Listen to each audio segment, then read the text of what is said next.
ரவி மோகன் விஷயம் இப்போ கோலிவுட்டையே ரொம்ப பரபரப்பாக ஆக்கியிருக்கு.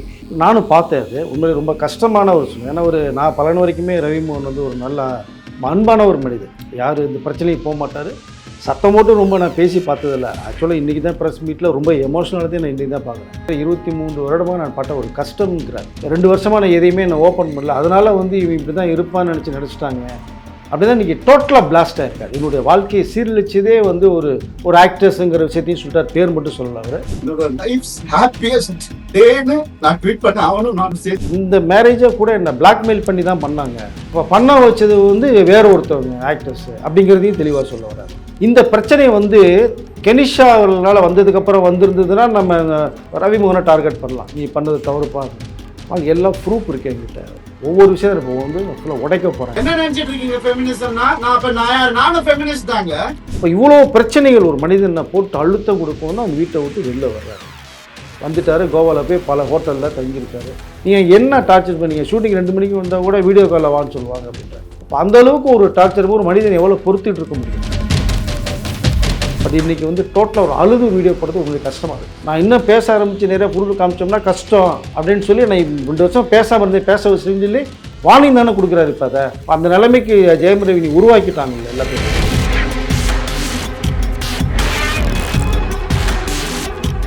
தமிழ் நேயர்கள் எல்லாருக்கும் அன்பு வணக்கம். இன்றைக்கி நம்ம கூட ஜேர்னலிஸ்ட் திரு வெங்கடேசன் அவர்கள் இருக்காங்க. வணக்கம் சார். வணக்கம் சார். இப்போ ரவி மோகன் விஷயம் இப்போ கோலிவுட்டையே ரொம்ப பரபரப்பாக ஆக்கியிருக்கு. ஏற்கனவே ரவி மோகனுக்கும் அவங்க மனைவி ஆர்த்திக்கும் விவாகரத்துன்ற மாதிரி போய்கிட்டு இருந்துச்சு. இப்போ பரபரப்பாக ஒரு ப்ரெஸ் மீட் கொடுத்துருக்காரு. இந்த ப்ரெஸ் மீட்டில் அவர் சொல்ல வர விஷயங்கள் என்ன சார்? நானும் பார்த்தேன். அது உண்மையிலே ரொம்ப கஷ்டமான ஒரு சூழ்நிலை. ஏன்னா நான் பலன் வரைக்குமே ரவி மோகன் ஒரு நல்ல அன்பான ஒரு மனிதர். யார் இந்த பிரச்சனையும் போக மாட்டார். சத்தம் மட்டும் ரொம்ப நான் பேசி பார்த்ததில்ல. ஆக்சுவலாக இன்றைக்கி தான் ப்ரெஸ் மீட்டில் ரொம்ப எமோஷனலாக நான் இன்றைக்கி தான் பார்க்குறேன். படத்தில் வேணால் அந்த காட்சி அமைப்புகளுக்கு எமோஷனலாக பேசி நம்ம பார்த்துருக்கலாம். ரியலில் நான் பார்த்ததில்ல. ஸோ ரொம்ப மரியாதைக்குரியவர். ஏன்னா சக நடிகர்களே பார்த்தீங்கன்னா கார்த்திக் கூட இப்போ ரொம்ப நடிகர்களே ரொம்ப அமைதியானவர். பிரச்சனை போகுதுன்னு கார்த்திக் வர சொல்லுகிறார். நிறைய நடிகர்கள் மத்தியிலே ஒரு சிறப்பான மனிதராக நான் பார்த்துருக்கேன். சில நடிகர்கள் கூட நெருங்கி நட்பெல்லாம் பார்க்கும்போது கூட ஜெயம் ரவியுடைய இப்போ ரவி மோகன் ஓகே ரவி மோகனுடைய படங்கள் ரொம்ப ஹிட் அடிக்கும்போது கூட ஏதாவது ட்ரீட் கேட்பாங்க. மாப்பிள்ள என்னடா இது மாதிரி ரொம்ப படம் நடிச்சு ட்ரீட்டில் ஆடும்போது கூட என்ன பணம் இல்லைன்னு சொல்லி தான் கேள்விப்பட்டிருக்கேன். இவ்வளோ படம் நடிச்சிருக்கேன், இவ்வளோ பணம் வச்சிருக்க, பணம்னா எல்லாம் வீட்டில் இருக்குது. ஸோ அப்போ நண்பர்களுக்கு கூட ஒரு ட்ரீட் தர அளவுக்கு கூட அவர்கிட்ட பணம் வசதி இல்லை. ஒரு 500,000 கூட பாக்கெட் இல்லாமல் ட்ராவல் பண்ணியிருக்காரு. ஸோ ஒரே ஒரு ஜாயிண்ட் அக்கௌண்ட் தான், கிரெடிட் கார்டு மாதிரி அந்த ஏடிஎம் கார்டு இருக்குது. அதை ஸ்வைப் பண்ணால் கூட வீட்டில் கேள்விகள் வரும். அப்போது அவருடைய வேதனைகள் ஒரு மனிதன் ஒரு ஆண் சாதாரணமாக வெளியில் அவ்வளோ ஈஸியாக ஒரு விஷயத்தை பிளாஸ்ட் பண்ண மாட்டா, அப்படி அழ மாட்டா, அப்படி உள்ளுக்குள்ளேயே வச்சுக்கிட்டு அதை பேலன்ஸ் பண்ணி இப்படியே கடந்து போயிடலாம், சரியாயிடும் அப்படி தான் நினச்சிட்டே இருப்பாங்க. ரவியும் அப்படி தான் நினச்சிட்டு இருக்காங்க. 23 வருடமாக நான் பட்ட ஒரு கஷ்டம்ங்கிறார். 2 வருஷமாக நான் எதையுமே நான் ஓப்பன் பண்ணல. அதனால் இவன் இப்படி தான் இருப்பான்னு நினச்சிட்டாங்க. அப்படி தான் இன்றைக்கி டோட்டலாக பிளாஸ்ட் ஆகிருக்கார். என்னுடைய வாழ்க்கையை சீரழிச்சதே ஒரு ஆக்ட்ரஸுங்கிற விஷயத்தையும் சொல்லிட்டார். பேர் மட்டும் சொல்லலை அவர். பட் அது யாருங்கிறது தெரியும். நான் எப்போயுமே ஒரு ஃபேமிலிக்குள்ளே ஹஸ்பண்ட் ஒய்ஃபுக்குள்ளே ஒரு தகராறு வருதுன்னா ஒரு வாரம் விட்டோம்னா 8 நாள் 9 நாள் பார்த்தீங்கன்னா 2 பேர் ஒன்றா பார்த்து பேசுனான்னா சரியாயிடும். இல்லை அந்த 3வது நபர்னு யார் உள்ளே பூந்தாலுமே அது குட்டையை கிளப்புற மாதிரி தான். அந்த பிரச்சனை வளருமே தவிர முடிவுக்கு வர்றதுக்கு வாய்ப்புகளே இருக்காது கண்டிப்பாக. அப்படி தான் நிறைய சம்பவங்கள் நிறைய ஃபேமிலியில் நம்ம பார்த்துருக்கோம். 3வது நபர் மட்டும் உள்ளே விடக்கூடாது. பட் இங்கே அவருடைய சம்பவத்தில் பார்க்கும்போது நான் சம்பாரித்தது பூரா வீட்டுக்கு கொடுத்தேன், எங்கள் அப்பா அம்மாவை கூட கொடுக்க முடியல, என்ன இந்த அளவுக்கு சொல்லி உருவாக்குறதே எங்கள் அப்பாவும் அம்மாவும் அண்ணன் ராஜாவும் தான் அப்படின்ற விஷயம் சொல்கிறார். பட் அவர்களுக்கு கூட என்னால் எதுவுமே பண்ண முடியல. ஏன்னா அவங்க அப்பாலாம் பார்த்தீங்கன்னா எடிட்டர் மோகன் சொல்லிட்டு நம்ம இப்போ இளையராஜா ஸ்டுடியோ இருக்குது இல்லைங்களா, அதுதான் ஜெயம் ரவியுடைய ஆஃபீஸ், அவங்க அப்பா ஆஃபீஸ், அவங்களுடைய தியேட்டர் தான் அது. எம்எம் தியேட்டர்னு பேர், அது பேர். இப்போ இளையராஜா ரெக்கார்டிங் தியேட்டராக வச்சுருக்காரு. ஸோ அங்கேயே நான் அவங்க அப்பா சந்திச்சு நாமள பத்திரிகையில் இருக்கும்போது ரிப்போர்ட்டிங்லாம் எடுத்திருக்கேன். அவர் ப்ரொடியூசர் வேறு, நிறைய படங்கள் ப்ரொடியூஸ் பண்ணியிருக்காரு. ஒரு தொட்டில் சபத படம்லாம் ப்ரொடியூஸ் பண்ணுவார். ஸோ அப்படிப்பட்ட ஒருத்தர் எப்படியே பசங்களை நல்லா கொண்டு வரும்போது தான் அவங்க அண்ணன் ராஜா ஒரு இயக்குனராக மாற்றுறாரு, ரவி நடிகராக மாற்றுறாரு. ஸோ நிறைய படங்கள் ஹிட்டு கொடுக்குறாங்க. எந்த சர்ச்சைகளுக்கும் ஆளாகாதவர் ஜெயம் ரவி, பிரச்சனைகளுக்கு போகாதவர், தான் உண்டு தன் வேலை உண்டு, ஒரு மாஸ் நேம் இல்லாமல் நம்ம ஒரு ஹீரோ இமேஜ் அதுக்குள்ளே ட்ராவல் பண்ணக்கூடியவர். ஸோ அப்படிப்பட்ட ஒரு ஃபேமிலிக்குள்ளே பிரச்சனை ஸ்டார்ட் ஆகுது. ஏன்னா இந்த மேரேஜை கூட என்ன பிளாக்மெயில் பண்ணி தான் பண்ணாங்க. அப்போ பண்ண வச்சது வேற ஒருத்தவங்க ஆக்டர்ஸ் அப்படிங்கிறதையும் தெளிவாக சொல்ல வர்றாரு. ஸோ அப்போது எல்லாம் சேர்ந்து பண்ணப்பட்ட ஒரு பிளானிங்கில் போய் நான் சிக்கிக்கிட்டேன் அப்படின்னு சொல்கிறேன். பட் அவங்க அப்பா அம்மா சொல்லி கூட அதாவது காலைல கூட கேட்டாங்க என்கிட்ட, வேணாண்டான்னு சொன்னாங்க. நான் கேட்கல.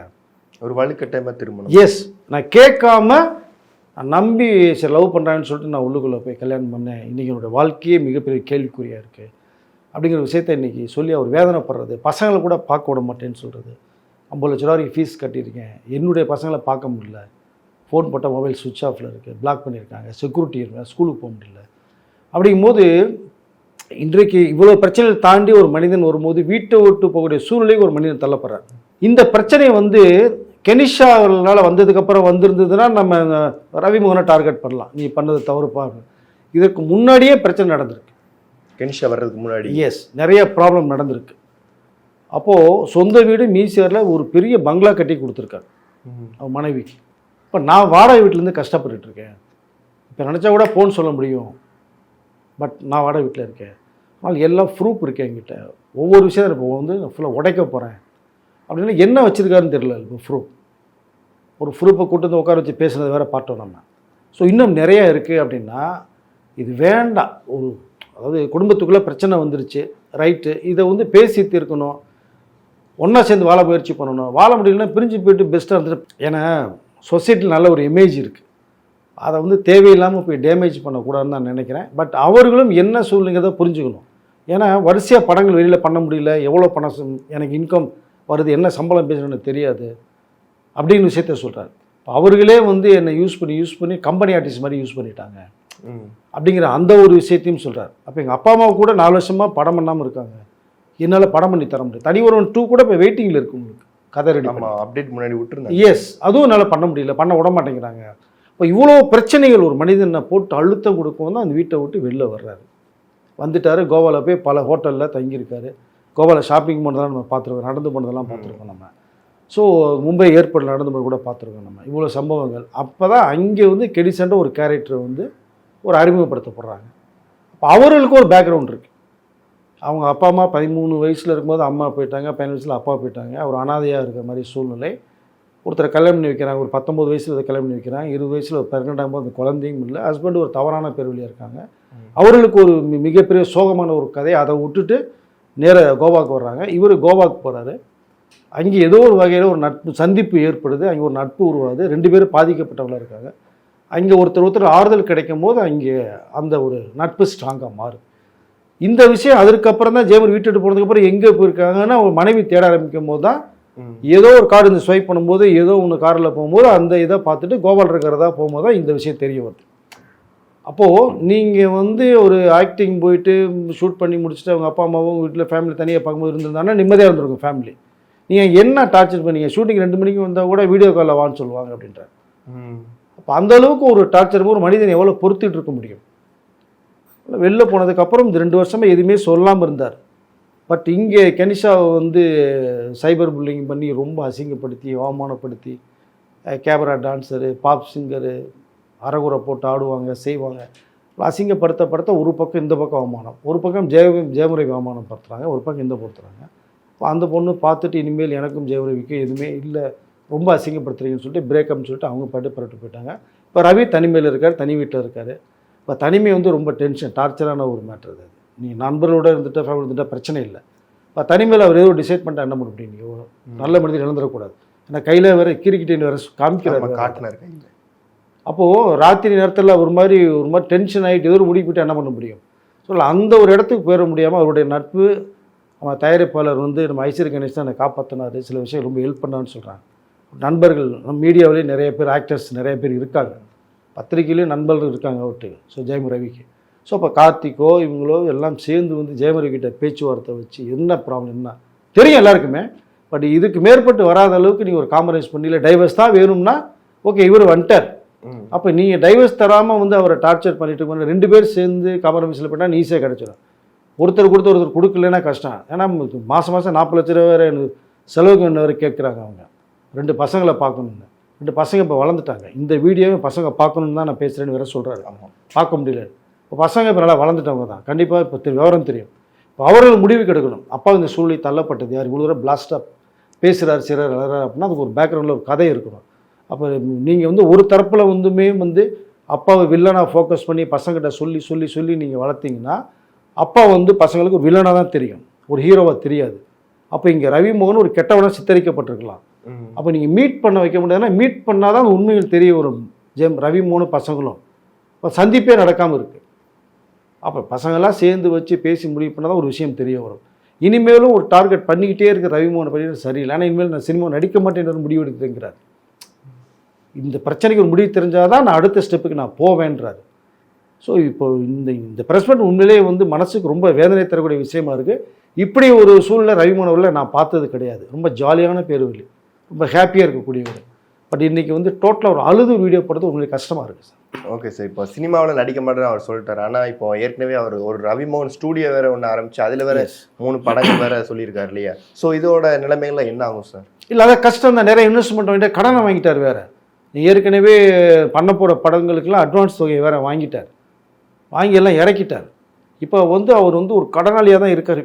வாடகை வீட்டில் இருக்கார். கடன் நிறையா வாங்கிட்டார். கடனாளியாக இருக்கார். இந்த படங்கள் வேறு என்ன நிலைமைன்னு தெரியல. வேறு இப்போ ரவிமோகன் ப்ரொடக்ஷன் ஆரம்பித்தார். படங்கள் அப்படியே நிற்கிது பாதியிலேயே. ஒரு சிரமமான சூழ்நிலை ரவிமோகனை பிடிச்சி தூக்கி போட்டான், குழியில் தூக்கி போட்டாச்சு. அவர் மீண்டு வரணும். மீண்டு எந்திரிச்சு வந்தாலும் திரும்பி எட்டி வச்சா கீழே போகிறாரு. அது தவறான செயல். அது மிகப்பெரிய சிக்கலில் இருக்கார் இப்போ ரவிமோகன். அந்த சிக்கலில் இருந்து அவருடைய நெருங்கிய நட்பு தான் அவர் கூட்டு வரணும்னு சொல்லி நான் விரும்புகிறேன். ஏன்னா இப்போ தான் வாங்கின கடனாளிகள்லாம் கொஞ்சம் பொறுத்து போவாங்களேன்னு அவங்க கொஞ்சம் டென்ஷன் பண்ண ஆரம்பிச்சிருவாங்க இல்லையா? கொடுத்தவர்கள் கேட்க தானே செய்வாங்க. இப்போ அந்த நெருக்கடி போகும்போது இன்னும் அவருக்கு ஸ்ட்ரெஸ் ஓவர் ஆகும். அதற்குள்ளாக இப்போ அப்படி தான் இந்த நடிகர் ஸ்ரீலாம் நீங்கள் மிகப்பெரிய அளவுக்கு போய் தான் போதையில் போய் அடிக்ட் ஆகி டெல்லி வரைக்கும் போய் எங்கேயோ போய் எப்படியோடய வீடியோ படத்தை நம்ம பார்த்துருப்போம். அந்த மாதிரி ஜெயம் ரவியும் விட்டுறக்கூடாது. பட் போக மாட்டார், அந்தளவுக்கு போக மாட்டார். பட் இதுக்கு ஒரு முடிவு தெரிகிற வரைக்கும் நான் சினிமா நடிக்க மாட்டேன் அப்படின்னு சொல்லியிருக்காரு. ஸோ என்ன முடிவு? அப்போ எல்லாம் சேர்ந்து வச்சு தானே ஒரு பிளான் பண்ணணும். அதை அப்போ அவங்க வீட்லேயும் கூப்பிடணும், இவங்களையும் கூப்பிடணும், பேசணும். அதுக்குள்ளே இந்த 3ஆம் தரவர்கள் போகும்போது தான் சிக்கல் இன்னும் அதிகமாகிட்டே போகும். பட் அப்படி தான் இப்போ இவர் ஒன்று பேசுறதுக்கு ஒரு ட்வீட் வேறு ஒன்று வந்ததுக்கு ஒரு தகவல் வருது. சிங்கக்குட்டிகள்னு சொல்லி வந்திருக்கு ஒரு மேட்ரு தான். அப்போ நீங்கள் பேச பேச ஒன்று இவங்க பேச அவங்க பேச அவங்க பேச தொடர்கதையாக போகும். இது ஒரு ஃபுல் ஸ்டாப் வராது, ஒரு முடிவுக்கு வராது. எப்பவுமே ஃபேமிலியில் ஒரு மனைவி பசங்க வீட்டில் டென்ஷன் ஆச்சு அப்படின்னா ரொம்ப பாதிக்கப்படுறது பெண்கள் கிடையவே கிடையாது. ஆண்களுடைய மனசு தான் ரொம்ப ரொம்ப இலகன மனசு தெரியுமா உங்களுக்கு? அழவே மாட்டாங்க. அழுதாங்கன்னா அவங்களுக்கு தாங்கிக்கவே முடியாது. பெண்கள் பசங்களை வச்சுட்டு தைரியமாக இருப்பாங்க. ஆண்களை தான் சிரமப்படுறதே உங்களுக்கு. நிறைய பேர் நீங்கள் பாருங்கள், ஹஸ்பண்ட் ஒய்ஃபில் 2 பேர் இருக்கும்போது ஒய்ஃப் இறந்துட்டாங்கன்னா அந்த ஹஸ்பண்டால் தாங்கிக்கவே முடியாது. இதே ஹஸ்பண்ட் இருந்து போனதுக்கப்புறம் ஒய்ஃப் பசங்களோட வச்சுட்டு ரொம்ப ஹாப்பியாக லைஃப்பை ட்ராவல் பண்ணி கொண்டு போயிடுவாங்க. பட் எதையும் தாங்க இதேங்கிறது ஆண்களை விட பெண்களுக்கு அதிகம். அதனால் ஆண்கள் மனசு ரொம்ப கஷ்டமான ஒரு சூழ்நிலை. பட் ஜெயம் ரவியும் அதே கேட்டகரி தான். அதனால் அவர் மிக சிக்கலில் இருக்கார். இந்த சிக்கல்லேருந்து மீண்டு ஒரு வர்றதுக்கு என்ன வழிகள் இருக்குங்கிறத நட்பு வட்டாரம் தான் பார்க்கணும்னு சொல்கிறார். ஓகே சார், இன்னொரு பக்கம் அவருக்கு பணம் மூலமாக நெருக்கடி கொடுக்குறதா சொல்கிறாங்க. ஏன்னா அவருமே அந்த வீடியோவில் சொல்லியிருக்காரு, ஸ்கூலுக்கு ஃபீஸ் கட்ட காசு இல்லை, ஆனால் கொரியா ட்ரிப்பு போகலாம் காசு இருக்குது அப்படின்ற மாதிரி. இடையில அதுக்கேற்ற மாதிரி அவங்க மனைவி கூட ட்ரிப்பு பண்ண மாதிரிலாம் வீடியோஸ்லாம் சோஷியல் மீடியாலாம் போட்டுட்டு இருந்தாங்க. ஸோ இந்த பண விஷயம் எந்த மாதிரி சார்? அதுதான் அவங்க 40 லட்ச ரூபா வரைக்கும் வேணும்னு கேட்டதெல்லாம் இருக்குது உங்களுக்கு. அதை செலவுகள் அதிகமாக இருக்குது, பசங்களை பார்க்கணும். நீங்கள் இவ்வளோ தூரம் சம்பாரித்த காசு பூரா உங்கள்கிட்ட தான் கொடுத்தேன்னு சொல்கிறார் ரவி. பேங்க் அக்கௌண்ட்டே அவர்கிட்ட இல்லைங்கிறார், ஜாயிண்ட் அக்கௌண்ட் ஒன்றேங்கிறார். அப்போ நீங்கள் ஒன்றா இருந்து சமரசமாக போனீங்கன்னா வர்ற பணம் பூரா உங்களுக்கு தானே கொடுக்க போகிறார், ஃபேமிலி தானே கொடுக்க போகிறாரு. அதை வச்சு ஃபேமிலி நல்லா ரன் பண்ணலாம்ல. இப்போ ஸ்கூல் ஃபீஸ் கூட 50 லட்ச ரூபா கொடுத்தேன்னு தானே சொல்கிறாரு. மாதம் மருந்து மாத்திரை 25,000 கொடுத்தேன்னு தானே சொல்கிறாரு உங்களுக்கு. அதை அட்டா ப்ரூஃப் இருக்குன்றாரு எல்லாத்துக்குமே. நான் இன்னும் பேச ஆரம்பித்து நிறைய ப்ரூஃப் காமிச்சோம்னா கஷ்டம் அப்படின்னு சொல்லி நான் 2 வருஷம் பேசாமல் இருந்தேன், பேச வச்சுன்னு சொல்லி வார்னிங் தானே கொடுக்குறாரு. இப்போ அதை அந்த நிலைமைக்கு ஜெயம் ரவி உருவாக்கிட்டாங்கல்ல எல்லா பேருமே. அதனால் பெண்கள் கொஞ்சம் அனுசரியாக போனால் பெஸ்ட்டாக இருக்குன்னு தான் நான் சொல்லி விரும்புகிறேன். ஏன்னா உங்களுடைய வாய்ஸ் பவர்ஃபுல் வாய்ஸ். எது சொன்னாலுமே ஒரு ஆண்கள் மிகப்பெரிய ஒரு குற்றவாளி மாதிரி ஃபோக்கஸ் பண்ணுற வாய்ப்புகள் நிறைய இருக்குது. ஸோ ஃபெமினிசம் உள்ளுக்குள்ளே வந்துடுவாங்க. ஏகப்பட்ட பேர் ஒன்று சேர்ந்தாங்கன்னா ஒருத்தர் என்ன பண்ண முடியும் நம்ம அதை. ஸோ முதன்மையான குரலாக அந்த குரல் தான் எடுபடும். இப்போ அது நல்ல குரலாக இருக்கும்னு தான் நான் சொல்லிக்கல ஆசைப்பட்றேன். நான் இதை என்ன ஃபால்ட்டு ரவி மாட்டேன், ஓகே பேசுங்க, உட்காந்து பேசுங்க, முடிவுக்கு வாங்க, ஃபேமிலியோட ஜாலியாக இருங்க. அதான வாழ்க்கை. ஒரு முறை தானேங்க வாழ்க்கை. யார் முன்னே போனே தெரியாதுங்க. அதுக்கூட இவ்வளோ பிரச்சனைகளை செஞ்சு ஒரு மனிதனை அளவு வச்சு கஷ்டப்படுத்தி சினிமா நடிக்க மாட்டேன்னு சொல்லி அவருக்கும் ஒரு இமேஜ் இருக்குது. அந்த இமேஜை காலி பண்ணி இவ்வளோ விஷயங்கள் இருக்கும்போது வந்து அது தேவையில்லாத ஒரு விஷயம். அது இப்போ சொல்லிக்கிறேன், ஹஸ்பண்ட் ஒய்ஃப்குள்ளே பிரச்சனை வந்துருச்சு, முட்டிக்கிச்சு மோதிக்கிச்சு, பெரிய லெவலில் போய் எக்ஸ்ட்ரீம் லெவலில் நிற்குது. இந்த நேரத்தில் அவர் 2 பேரையுமே நீங்கள் ஒன்றா சந்திக்க விட்டோ பேச விட்டாங்கன்னா எல்லாம் சரியாகும். 3வது மனிதனும் சொல்லி ஏதோ ஒரு ஃபோக்கஸ் பண்ணி உள்ளே போனாலும் அவர்கள் வந்து உல்ட்டாவாக பேசி ஒரு மாதிரி கசமுசா பண்ணுறது தான் வாய்ப்புகள் நிறையா இருக்குது. அதை தான் ஜெயம் ரவி இப்போ அழுத்தமாக சொல்லியிருக்காரு இப்போ, இல்லையா? அதான் நாமளும் சொல்லிக்கல விரும்புகிறோம். கொஞ்சம் பொறுமையாக இருந்து 2 பேர் கொஞ்சம் சிந்திச்சாங்கன்னா பசங்க லைஃப், பசங்களுக்காக தான் சொல்கிறீங்க இல்லையா, பசங்களுக்காக தான் பணம் வேணும்னு கேட்குறீங்க. இவர் ரவிமோகனும் நான் பசங்களுக்காக தான் பார்க்கணும்னு ஆசைப்பட்றேன்னு சொல்லி அலறாரு. அப்போ அந்த 2 பசங்களுக்காக உங்கள் வாழ்க்கையை தியாகம் பண்ணுங்களேன், என்ன இருக்குதுல்ல, ஒன்றும் தப்பு இல்லைல்ல. வயசுலாம் உங்கள் கடந்து வந்துட்டீங்க இல்லையா, இப்போ அதுதான் பார்க்கணும். பட் பார்க்கல என்ன எனக்கு தெரியல. ஆனால் ரவிமோகனுடைய இந்த இன்டர்வியூ வந்து ரொம்ப உண்மையிலே வேதனைக்குரிய விஷயமாக தான் இருக்குது. அதான் சார், ஆக்சுவலாக நான் அதான் கேட்கணும்னு பார்த்தேன். இவங்க 2 பேர் சைடும் ஒவ்வொரு வாதத்தை வைக்கிறாங்க. ஒரு பக்கம் இவர் பரபரப்பாக ரொம்ப எமோஷனல் லெவலில் போயிட்டு ஒரு ப்ரெஸ் மீட் கொடுக்குறாரு. இதில் யார் பக்கம் நியாயம் இருக்குதுன்னு யாரால் எப்படி அனலைஸ் பண்ண முடியும்? இவர் பக்கம் சொல்கிறாரு, இன்னொரு பக்கம் ஆர்டி அவங்க சைடு சொல்கிறாங்களே சார். அதுதான் தனித்தனியாக பேசினாங்கன்னா அவர்கள் பக்கம் நியாயம் இருக்க மட்டும் தான் நமக்கு தெரியும், எல்லாருக்கும் அப்படியே தெரியும். நீங்கள் 2 பேரும் ஒன்றா உட்கார வச்சு என்ன விஷயம், எதனால் பிரச்சனை நடந்தது, ரவி இப்படி சொல்கிறாரு, ஆர்த்தி நீங்கள் என்ன சொல்கிறீங்க அப்படின்னு 2 விஷயங்களை கேட்கும் போது தான் அப்படி உண்மையான நிலவரம் தெரிய வரும். உண்மையிலேயே அவங்க மனசில் என்ன இருக்குங்கிறது அந்த நேரத்தில் அவங்க சொல்கிறதுக்கு வாய்ப்புகள் நிறையா இருக்கும். உப்பு சப்பு இல்லாத விஷயத்துக்கு கூட நீங்கள் பூதாகரமாக கிளப்பி விட்டே இருக்கலாம் நிறைய பேர், அப்படின்னு நிறைய விஷயங்கள் இருக்குது. அதில் தனித்தனியாக பேசினா பிரச்சனையில் வருங்க. இப்போ இவர் ஒன்று பேச போய் தான் அவங்க என்ன பண்ண ட்விட் ஒன்று போட்டாங்க, இப்போ சிங்கக்குட்டிகள்லாம் நீங்கள் தட்டி எழுப்பிடாதீங்கிற ஒரு விஷயத்தை வேற சொல்கிறாங்க. ஆர்த்தியும் வந்து கெனிஷா போட்ட ஒரு ட்வீட்டுக்கு தான் சிங்கத்தை வந்து தட்டி எழுப்பிடாதுன்னு ஒன்று சொல்கிறாங்க. தேவர்மன் டைலாக்காக இருக்குது, சினிமா டைலாக்காக இருக்குது, கமல் நாசர் மாதிரி. அதனால் ஒருத்தர் இதை பேசினா அது வளர்ந்துக்கிட்டே தான் போகும். இதுக்கு வந்து ஒரு ஃபுல் ஸ்டாப் கிடையாது. அதில் முக்கியமான நபர்கள் ஜெயம் ரவியுடைய வெல்விஷர், ஆர்த்தியோடைய வெல்விஷர் யார், 2 பேரும் வந்து உட்கார வச்சு அவங்க தரப்பில் ஒன்று பேசினாங்கன்னா ஒரு சரியான ஒரு தீர்வு கிடைக்கும். ஒன்றும் பெரிய விஷயம் இல்லை. 2 பேரும் பார்த்துட்டு நடந்த விஷயங்களுக்கு வந்து வருத்தம் தெரிவிச்சிட்டாலே போதும். ஒருத்தருக்கு ஒருத்தர் ஹஸ்பண்ட் ஒய்ஃப் தான் 2 பேரும். ஆனால் என்ன பிளாக்மெயில் பண்ணி தான் கல்யாணம் பண்ணாங்கன்னு ரவிமோகன் இப்போ சொல்கிறாரு. வேறு கையெல்லாம் அறுத்துக்கிட்டு பண்ணிட்டு பண்ணலைன்னா வேறு மாதிரி பயந்து போய் தான் கல்யாணம் பண்ணிக்க மாதிரி ரவி சொல்கிறாரு இப்போ. ஸோ அப்படிப்பட்டவர்கள் வந்து இன்றைக்கி ரவிமோனுடைய சூழ்நிலை காரணம்னு ஒரு சொல்கிறாரு. அதை அதனால் இது வந்து இவர் ஒரு பக்கம் அவங்க ஒரு பக்கம் இவங்க ஒரு பக்கம்னு பேசுனா அது யாருமே இல்லை தவறுக்கிறதே நம்ம ஜட்ஜ்மெண்ட் பண்ண முடியாது. ஒன்றா உட்காந்து பேசினா தான் ஒரு முடிவுக்கு வரும். நீ கோர்ட்டுக்கே டைவர்ஸ் போனாலே ஒரு பீரியடுக்கு அப்புறமேல் தனித்தனியாக ஏரிங் கொடுத்து வர வச்சாலே ஒரு பீரியடுக்கு அப்புறம் கவுன்சில் கொடுத்து 2 பேரும் உட்கார வச்சு பேசுவாங்க, கோர்ட்டே பேசுவாங்க. அப்படி ஒரு சூழ்நிலை இருக்கும்போது இங்கே உங்களுக்கு வேண்டியப்பட்டவர்கள் யார்? 2 பேர்த்தையும் உட்கார வச்சு நீங்கள் பேசி ஒரு முடிவு பண்ணிங்கன்னா சிறப்பாக இருக்கும்னு தான் நான் நினைக்கிறேன். ஒன்று சேர்ந்து வாழ்ந்தால் ரொம்ப சிறப்பாக இருக்கும் என்னை பொறுத்த மட்டும். இன்னொன்று, இவரோட ரவிமோகன் அவருடைய அப்பா அம்மா யாரோட பக்கம் இருக்காங்க? ஏன்னா இவருமே ப்ரெஸ் மீட்டில் சொல்கிறப்போ இந்த ப்ரெஸ் மீட்டை பார்த்துட்டு என்னோட அம்மாவோ அப்பாவோ ஒரு வீடியோ போட்டால் நல்லா இருக்கும் அப்படின்ற மாதிரி சொல்லியிருக்காரு இல்லையா? இவங்க யாரோட பக்கம் இருப்பாங்க சார்? அதுதான் அவங்க அப்பா அம்மா வந்து முதல்ல வேண்டான்னு சொல்ல விஷயம் ரவிமோகன் வந்து வீம்புக்குன்னு போய் பண்ண விஷயத்தில் நீங்கள் பிரச்சனையில் இருக்காரு. இன்னொரு பக்கம் வந்து கெனிஷாவுடைய நட்பு கிடைச்சி போகும்போது அவர்களுக்கு கொஞ்சம் வந்து அசிங்கமாக தானே இருக்கும் பெற்றவர்களுக்கு. ரவிமோகன் ஒரு ஜெனியூன் கேரக்டர். பட் இப்படி ஒரு சூழ்நிலை தள்ளப்படும் போது குடும்ப வாழ்க்கை சரியில்லை, அதனால தான் இப்படி பையன் போயிட்டான்னு சொல்லி அவங்க 2 பக்கமே கோபம் இருக்கும். நீங்கள் சரியாக இருந்தால் ரவிமோகன் இந்த மாதிரி போயிருக்க மாட்டான் அப்படிங்கிறதுல அந்த கோபம் இருக்கும். இந்த பக்கம் நீ தனியாக நம்ம வீட்டுக்கு வந்ததை விட பிரச்சனை இல்லையாடா, ஓம் பிரச்சனை நம்ம பிரச்சனை பண்ணி நீயே அந்த பொண்ணோட போனங்கிற அந்த ஒரு விஷயம் அவர்களுக்கு இருக்கும். அதனால் என்ன பண்ணுறதுன்னு தெரியாமல் மதில் மேல் பூனையாக அவங்க அப்பா அம்மா அண்ணன் 3 பேருமே இருக்கான்னு தான் நம்ம சொல்லிக்கிறது வந்து தோணுது. ஆனால் பரவாயில்ல, நடந்து முடிஞ்ச வரைக்கும் முடிஞ்சிடுச்சு. இனிமேலாவது இப்போ ரவிமோகன் சொன்னது மாதிரி நீங்கள் ஒரு விஷயத்தை விளக்கம் கொடுத்து ரவிமோகனை கூப்பிட்டு உட்கார வச்சு பேசி பண்ணிங்கன்னா உங்கள் பிள்ளை தான். நீ அப்பா அம்மா கூப்பிட்டா என்ன பிள்ளை வராமல் இருந்துட போகிறாரு, அவன் தான் வரல, நீங்கள் போய் தேடி போய் கூப்பிட்டு வரலாம். எத்தனையோ குடியார பிள்ளைங்க ரோட்டில் படுத்து குடிச்சு மணல்லையும் ஃப்ளாட் படுத்துலேயும் சாக்கெடுத்து உருண்டு போகிறாங்களா, ஒய்ஃப் ஹஸ்பண்டை கூப்பிட்டு வரலையா, ஒரு பேரண்ட்ஸ் போய் பசங்க இப்படி படுத்துன்னு கூப்பிட்டு வந்து ஆறுதல் சொல்லி பண்ணி அவன் திருத்த வைக்கலையா? அது மாதிரி ஒரு சம்பவம் நினச்சிங்க. ரவி நல்ல பேச நல்ல மனிதர், நல்ல நடிகர், அவருக்குன்னு இமேஜ் இருக்குது. அதனால் ஒய்ஃப் பக்கம் ஒரு பிரச்சனை கூடுதல் பிரச்சனை நீங்கள் கூட்டு வந்து உட்கார வச்சு பேசினால் ஒரு முடிவுக்கு வரும். பட் இந்த வீடியோ பார்த்ததுக்கு பிறகு ஒரு நல்ல ஒரு முடிவு ஏற்படும் தான் நினைக்கிறேன் நான் சார். Okay sir. இப்போ பொதுவாக அதாவது உங்களுடைய பார்வையில் திரைத்துறையில் இருக்கிறவங்க வந்து அதிகமாக பிரபலங்கள் எல்லாருமே இப்போ வந்து டைவர்ஸுங்கிற ஒரு விஷயத்தில் போயிடுறாங்க. இப்போ ரீசெண்டாக லாஸ்ட் இயர்லாம் பார்த்துருப்பீங்க நிறைய டைவர்ஸு. ஆனால் அதெல்லாம் ஒரு வழியாக சுமூகமாக முடிவடைஞ்சுக்கிறப்போ ரவிமோகன் ஆர்த்தி விஷயம் வந்து ரொம்ப இழுத்தடிச்சு போயிட்டு இருக்க மாதிரி இருக்கு. இதில் நீங்கள் எப்படி சார் பார்க்குறீங்க? அதுதான் உங்களுக்கு 2 பேரும் வந்து டைவர்ஸ் பண்ணுறங்கிறது மாதிரி ஒரு போயிட்டாங்கன்னா பிரச்சனை இல்லைங்க. ஒருத்தர் போய் ஒருத்தர் வந்து முடியாது உன்னை ரிவெஞ்சு பண்ணுவீங்க அது மாதிரி போனாங்கன்னா அது சிக்கல் தாங்க. அதுதான் ரவிமோகன் விஷயம் நடந்துகிட்டு இருக்கு. உங்களுக்கு பல சம்பவங்கள்லாம் நீங்கள் நடந்தது 1 வருஷம் 2 வருஷம் பொறுமை வந்து டக்கு டைம் சொல்லிட்டு அவங்க பிரிஞ்சு போயிட்டாங்க.